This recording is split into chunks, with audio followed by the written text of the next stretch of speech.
Bonjour à tous, cette fois-ci je vous présente Influence. Voilà, les petits livres sont arrivés, ça sent le neuf, très satisfait du résultat. Donc un livre sur le Witchen et le pile ou face, 100 pages, vous voyez, et je vous garantis que ce ne sont pas des pages pour faire des pages, c'est-à-dire que c'est vraiment un livre qui aurait pu être plus long, mais j'ai voulu vraiment aller à l'essentiel. C'est un livre en 3 parties et je vais vous présenter rapidement donc ces 3 parties. Alors, cette première partie est composée de 10 chapitres. Le premier chapitre traitera 10 effets possibles avec le Witchen. Donc bien sûr, l'effet le plus classique, le premier, c'est de deviner dans quelle main le spectateur cache l'objet.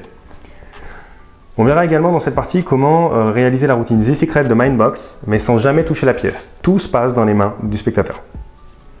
On verra également quels sont les objets qu'on peut utiliser, donc les objets naturels, les objets personnels, les objets détournés expressément pour le dans quelle main, et les objets contenant des prédictions.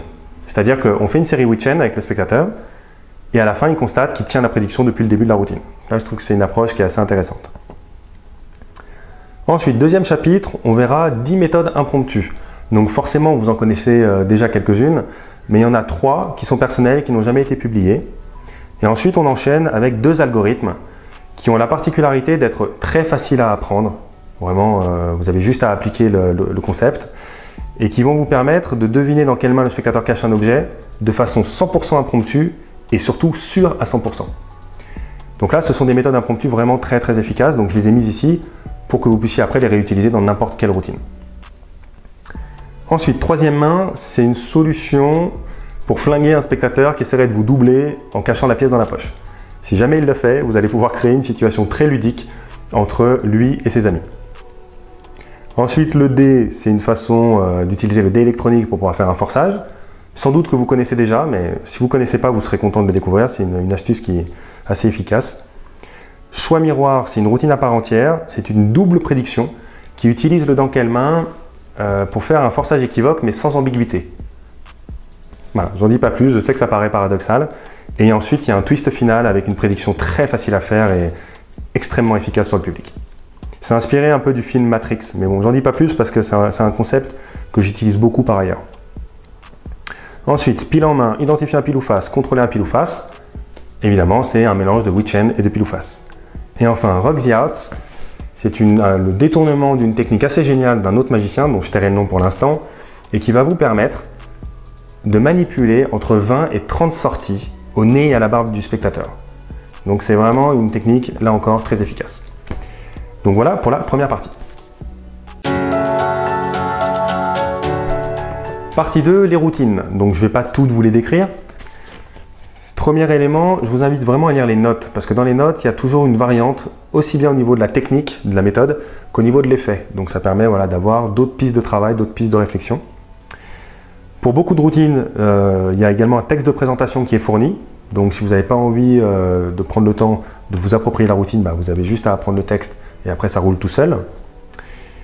Ensuite, donc, je vais vous décrire par exemple KGB. Alors KGB, c'est le type de routine qu'on fait tout le temps parce qu'elle est 100% impromptue et sûre à 100%. Et vous allez pouvoir deviner non seulement dans quelle main le spectateur cache un objet, mais également une autre information. Et typiquement, quand vous avez fait cette routine à un spectateur, il y en a toujours un deuxième qui vous demande de lui faire. Donc vous allez pouvoir enchaîner en fait sur tout le groupe.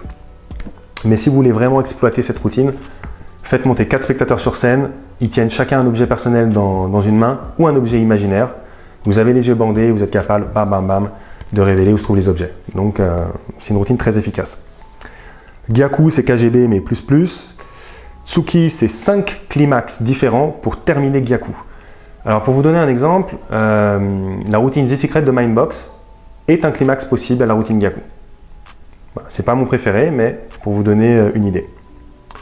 Ensuite, Handcraft, Influence et une touche de John, c'est tout simplement une approche impromptue ou quasi impromptue de l'effet Perfect Prédiction de Colin Cloud.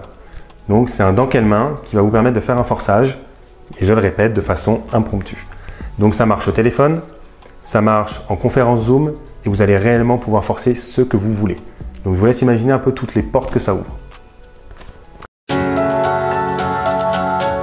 Troisième partie, multiface. Je suis très content de cette partie parce que c'est assez inhabituel dans les livres de magie d'avoir un texte de ce genre. Donc là, c'est une veille complète sur le thème du pile ou face. Donc il y aura des anecdotes, des références cinématographiques, des analyses cinématographiques, des résultats statistiques et des pistes de routine pour transposer l'univers du pile ou face à du mentalisme émotionnel. Parce que quelque part, savoir si le spectateur est tombé sur pile ou face, on s'en fout un peu.